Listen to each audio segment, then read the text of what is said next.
Hello दोस्तों, स्वागत आपका हिंदी ज्ञान संकल्प चैनल पर। दोस्तों, आज हम करते हैं इतिहासकारों ने जो ग्रंथ लिखे हैं उन इतिहासकारों के ग्रंथ का पूरी डिटेल से हम अध्ययन करेंगे। और अगर आपने पिछली वीडियो का नहीं देखा है तो आप हमारे चैनल पर ज़रूर विजिट करें और हमें कमेंट करके बताएं कि आपको हमारी वीडियोज़ कैसी लगती है, और चैनल को सब्सक्राइब ज़रूर करें। चलिए दोस्तों, अब हम देखते हैं इसके अंदर कि सबसे पहले इतिहास ग्रंथ है वो कौन सा लिखा गया था। तो इसमें है, सबसे पहले है गारसद तासी। चाहे इनके ग्रंथ में कुछ भी गलतियां रही हो या फिर इन्होंने वर्णन क्रम पद्धति रची हो, लेकिन फिर भी क्या है कि इनका हिंदी साहित्य के अंदर सबसे पहला ग्रंथ है, शुरुआत है वो किससे मानी जाती है? गारसद तासी से मानी जाती है। तो आइए हम पढ़ लेते हैं। सबसे पहले, हिंदी साहित्य के इतिहास लेखन की परंपरा की शुरुआत गारसद तासी ने की थी। इंपॉर्टेंट क्वेश्चन है, यानी कि क्योंकि शुरुआत का है तो इससे क्वेश्चन बनने बहुत ज़्यादा ज़रूरी, बहुत ज़्यादा बनते हैं। तो ये ध्यान रखना है कि सबसे पहले शुरुआत किसने की थी हिंदी साहित्य की, तो वो हो जाएगा गारसद तासी ने। उनकी इस लेखन परंपरा की शुरुआत उनके द्वारा रचित ग्रंथ इस्तवार द ला लिटरेचर इंदोई हिंदुस्तानी से हुई है। ये इनके ग्रंथ का नाम है। और ये हम ऐसे ध्यान रख सकते हैं कि जो गारसद तासी का तासी निकाल कर हम तास बना लेंगे, और फिर क्या है कि इस्तवार द ललितत्र है जो इनका ग्रंथ का नाम है, उसको हम क्या कर लेंगे, इतवार बना लेंगे। ठीक है, इतवार बनाएंगे तो इसका क्या हो जाएगा, इतवार, यानी इतवार हम जो रविवार बोलते हैं उसको इतवार भी बोलते हैं। तो इसको इतवार बना के तासी के साथ में कनेक्ट करेंगे। ताश कब है, ताश जो हम खेलते हैं, नोटों की, ताश के नोटों की गड्डी होती है वो बोल दो, या तो इसके साथ में कनेक्ट करेंगे तो ऐसे करेंगे कि इतवार को हम क्या करते हैं, ताश खेलते हैं। ठीक है, ऐसे हम इनका कनेक्ट, वैसे भी ये ध्यान रह जाता है क्योंकि प्रथम ग्रंथ यही है इतिहास का, तो ये ध्यान रह जाता है। अगर किसको याद नहीं रहता है तो वो ऐसे करके स्टार्टिंग में याद रख सकता है। आगे चलते हैं कि ये कितने भागों में है, 2 भागों में है। ठीक है, कितने भागों में है, 2 में है। प्रथम भाग का प्रकाशन है वो 1839 में, और द्वितीय भाग का प्रकाशन है वो 1847 में होता है। यानी कि कल भी मैंने बताया था इसके 2 संस्करण हुए थे। ठीक है, 2 संस्करण प्रकाशित हुए, जिसमें पहले संस्करण के अंदर, ये पहला संस्करण है वो 2 भागों में प्रकाशित हुआ था। एक था 1839 और दूसरा है 1847। और जो तीसरा जो भाग हुआ था, या फिर भाग दूसरा है, प्रथम भाग के 2 संस्करण हैं ये, और फिर आगे क्या है, वो तीसरा कब हुआ था, 1871 ईस्वी में। आगे चलते हैं, इन्होंने इसके अंदर क्या शामिल किया है ये भी हमें देखना है, क्योंकि इसकी विशेषताएं पूछी जाती हैं। इसमें वर्णानुक्रम पद्धति का प्रयोग किया है। क्योंकि हमने पीछे ये वीडियो अगर आपने नहीं देखी है तो आप जाके ज़रूर देखिएगा, क्योंकि हमारा बेस है वो किसी भी सिलेबस का वो अच्छे से पता होना चाहिए कि वर्णानुक्रम, अगर हम बोल भी देते हैं कि गारसद तासी ने वर्णानुक्रम पद्धति का प्रयोग किया है, तो ये हमें ध्यान होना चाहिए कि वर्णानुक्रम पद्धति किसको कहते हैं। तो हमने पिछली वीडियो में ये चीज़ें सारी अध्ययन कर ली हैं, तो वो हमें देख लेनी है। तो इसमें बताया है कि इन्होंने क्या है, वर्णानुक्रम पद्धति का प्रयोग किया है। इसके प्रथम भाग में कवियों का परिचय और दूसरे भाग में उनकी रचनाओं के उदाहरण है वो किस भाषा में दिए हैं, फ्रेंच भाषा में दिए हैं। ठीक है, ये फ्रेंच भाषा का ही क्या है, इतिहास ग्रंथ है। तो इसमें क्या है, सबसे पहले भाग में क्या है, 2 भाग हमने पढ़े हैं। तो इसके अंदर पहले भाग में कवियों का परिचय दिया है और दूसरे भाग में रचनाओं के उदाहरण है वो फ्रेंच भाषा में अनुवादित किए हैं। इस ग्रंथ में उन्होंने हिंदी और उर्दू कवियों को एक साथ रखा है। तभी तो देखो, हिंदी भी और उर्दू भी दोनों के दोनों क्या हैं, इसके अंदर कवि आते हैं, हिंदी उर्दू दोनों कवि आते हैं। और इसके अंदर 783 कवियों या लेखकों का वर्ण है, जिसमें से केवल 72 कवि ही क्या हैं, हिंदी के हैं। ठीक है, ये बात ध्यान रखनी। कुल कवि कितने इसके अंदर शामिल किए हैं, 783, जिसमें से 72 कवि है वो कितने हैं, हिंदी के दिए हैं। आगे चलते हैं। इस ग्रंथ के आरंभ में 100 पृष्ठों की विस्तृत भूमिका देकर शब्दों और विचारों को स्पष्ट किया गया है। यानी कि इसकी भूमिका है वो 100 पृष्ठों की दी हुई है। इस ग्रंथ का दूसरा संस्करण है वो 1871 में 3 खंडों में प्रकाशित हुआ है, ये ध्यान रखना है।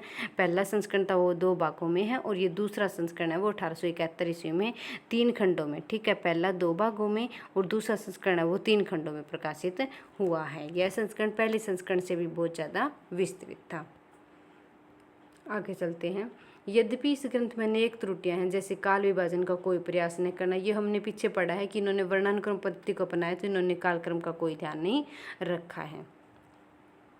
आगे हैं वर्गीकरण न करना, युगीन परिस्थितियों का विवेचन न करना, तब भी इस ग्रंथ को हिंदी साहित्य के इतिहास लेखन की परंपरा में प्रथम ग्रंथ होने का गौरव प्राप्त है। ये इंपॉर्टेंट है कि इसको प्रथम ग्रंथ माना जाता है किसका, हिंदी साहित्य का। आगे चलते हैं। शिव सिंह सेंगर दूसरे नंबर पे कौन आते, 1187 के बाद में शिव सिंह सेंगर। यानी बीच के अंदर हमने एक और पढ़ा था मौलवी करीमुद्दीन वाला, लेकिन वो क्या है कि वो इतनी मान्यता नहीं दी गई क्योंकि वो इसी के अनुक्रम पर लिखा गया है, जो 1187 इसी के अनुक्रम पर। लेकिन इन्होंने शिव सिंह सेंगर ने थोड़ा सा हटके काम किया क्योंकि इन्होंने कवियों का, ठीक है, ज़्यादा क्या दिया है, इन्होंने परिचय दिया है। इसमें देखते हैं सबसे पहले इतिहास लेखन परंपरा से जुड़ी दूसरी रचना है वो शिव सिंह सरोज है, जिसकी रचना शिव सिंह सेंगर ने 1883 में की थी। शिव सिंह सरोज में लगभग 1000 छोटे बड़े कवियों की रचनाएं व जन्मकाल यानी जीवन चरित्र दिया गया है, परंतु उनमें अधिकांश अविश्वसनीय है, जो इस प्रकार है। यानी कि इसके अंदर पूरे हिंदी के 1000 छोटे या बड़े चाहे कैसे भी हो, ठीक है, वो सारे शामिल किए गए हैं कवियों को। 1000 कवि हैं वो शामिल किए हैं। क्या हुआ कि इसी का आधार लगा करके भी आगे क्या ग्रंथ लिखे गए, यानी इनके कवियों को पकड़ के शिव सिंह सेंगर ने जो शामिल किए इतिहास ग्रंथ में, वो कवियों को पकड़ के आगे भी इतिहास ग्रंथ लिखे गए हैं। आगे चलते हैं। क्योंकि उसके अंदर 1187 ने थोड़े कवि यूज किए थे, उसके अंदर थोड़े कवियों को रखा है अपने ग्रंथ में, तो उसकी इतनी महत्वपूर्ण भूमिका नहीं है क्योंकि फिलहाल क्योंकि वो दोनों के दोनों है वर्णानुक्रम में, जो 1187 वाला और शिव सिंह सेंगर, लेकिन महत्ता इसकी ज़्यादा है क्योंकि इसके अंदर हिंदी के कवि ज़्यादा लिखे गए हैं। अभी देखते हैं। इस ग्रंथ के सभी कवियों का रचना काल व जन्म काल भी दिया गया है, परंतु इसके लिए उन्होंने किंवदंतियों और अनुमानों का आश्रय लिया, यानी कि उन्होंने सिर्फ अनुमान दे के ही उन कवियों को लिया गया है, जिससे विवादास्पद हो गए हैं, ठीक है, क्योंकि इन्होंने प्रूफ अच्छे से प्रूफ दे के नहीं दिया है, तो इसी कारण वे क्या है, उन्होंने इसको विवादास्पद माना है। आगे है। शिव सिंह सरोज ने प्रथम बार इतनी अधिक संख्या में कवियों तथा कविता संबंधी जानकारी को एक जगह एकत्रित करने का सराहनीय प्रयास किया है, यानी इतनी ज़्यादा संख्या में इन्होंने यूज किया, तभी इन्होंने क्या है, इसको महत्ता दी गई है। यह ग्रंथ प्रवृत्ति इतिहासकारों के लिए एक मुख्य आधार रहा है, यही इस विशाल ग्रंथ की महत्ता है। यानी कि आगे आने वाले जो इतिहासकार थे जिन्होंने इतिहास ग्रंथ लिखे हैं, उनके लिए क्या हो गया था, आसान हो गया था कि हम किस किस कवि को अच्छे से उठा सकते हैं और अपने इतिहास ग्रंथ में उनकी डिटेल दे सकते हैं। तीसरे नंबर पे है सर जॉर्ज ग्रियर्सन, ये इम्पोर्टेंट है, पढ़ते हैं। इनका ग्रंथ है कि सर जॉर्ज ग्रियर्सन ने कौन सा ग्रंथ लिखा है, the modern vernacular literature of Hindustan, ये ध्यान रखना है इसका भी नाम।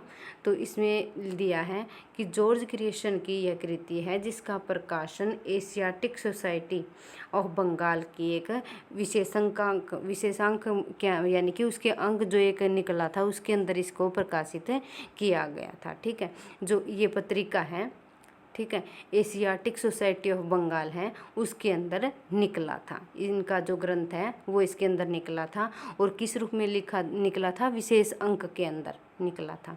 अनेक विद्वानों ने इस ग्रंथ को साहित्य का प्रथम इतिहास मानना है, ठीक है, क्योंकि मानना है, आगे इन्होंने बताया भी है। ग्रियर्सन महोदय ने 1187 व शिव सिंह सेंगर के द्वारा एकत्रित सामग्री का उपयोग करते हुए अपने ग्रंथ को और भी प्रमाणित बनाया है। आगे चलते हैं। इस ग्रंथ के प्रमुख निम्नलिखित जो बिंदु दिखाए हैं, ग्रियर्सन महोदय ने अपने ग्रंथ में केवल हिंदी कवियों को ही शामिल किया, ये ध्यान रखना है, इन्होंने क्या किया है, हिंदी कवियों को शामिल किया है।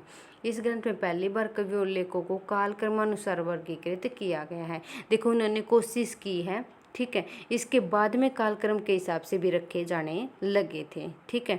उन्होंने पहले वर्णानुक्रम पद्धति अपनाई है, अब जॉर्ज ग्रियर्सन से कालक्रमानुसार पद्धति अपनाई गई है। इसमें देखते हैं कि सबसे पहले बस इसकी यही खासियत है कि इन्होंने क्या है, हिंदी के कवि हैं और इन्होंने कालक्रम जो अपनाई थी पद्धति वो इम्पोर्टेंट इनकी मानी जाती है। ग्रियर्सन ने इस ग्रंथ को 11 विभिन्न अध्याय में बांटा, इम्पोर्टेंट है, और प्रत्येक अध्याय है वो एक काल विशेष सूचक है, यानी कि जिस काल के बारे में बताया है, जिस भी कवि के बारे में बताया है वो क्या है, उनके बारे में अच्छे से ये दिखाया गया है कि उनका जो काल टाइम है उसके हिसाब से उन्होंने उस कवियों को रखा है, और उसी के बारे में भी पता चल लगता है कि जो कवि है वो किस समय का है, ठीक है। उस काल का भी पता लगता है, आदिकाल है, भक्ति काल है, उसके हिसाब से उसको